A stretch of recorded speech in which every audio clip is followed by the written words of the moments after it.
Pumirma na sa isang statement of intent ang Pilipinas at Australia kahapon, August 22, para sa mas pinalalim na kasunduan sa depensa.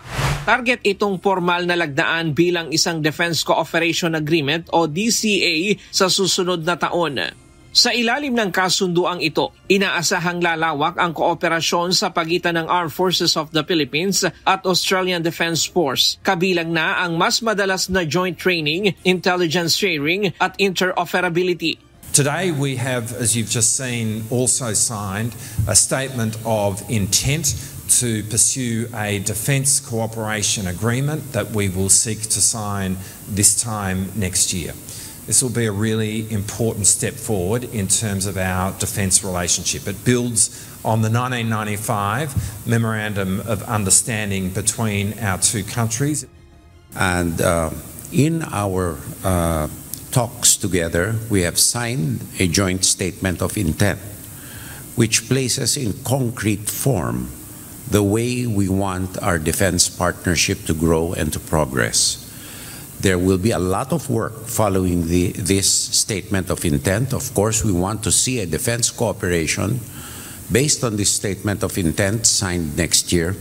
Highlights rin sa kasunduan ang pagtatayo ng 8 bagong infrastruktura ng Australia sa 5 lokasyon sa bansa. Layo nitong palakasin ang kapasidad ng Pilipinas sa seguridad, partikular sa harap ng banta sa Indo-Pacific region. Right now, Australia is pursuing 8 different infrastructure projects across 5 different locations here in the Philippines. And we've agreed now to establish a plan between our two countries which will guide the way in which our infrastructure investment is pursued over the coming years to see greater infrastructure here in the Philippines for the benefit of the armed forces of the Philippines. Hindi na idinitalya ni Secretary Teodoro ang mga lokasyon at uri ng proyekto upang hindi ito malaman ng China.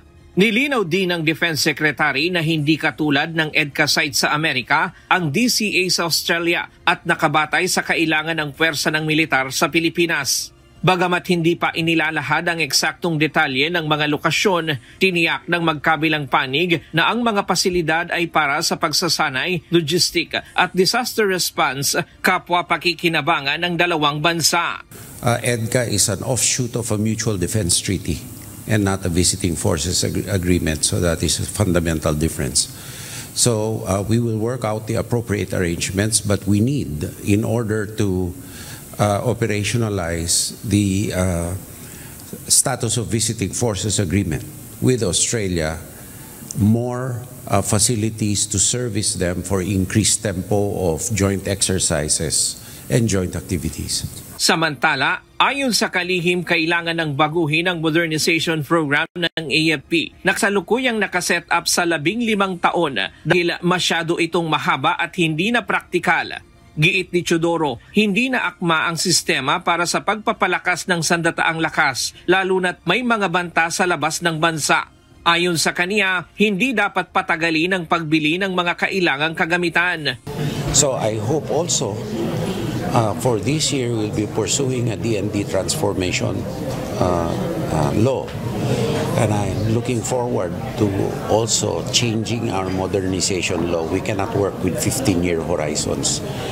It's too long and too impracticable.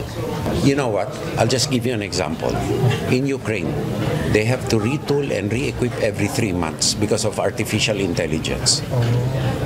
So, and you have a 15-year horizon.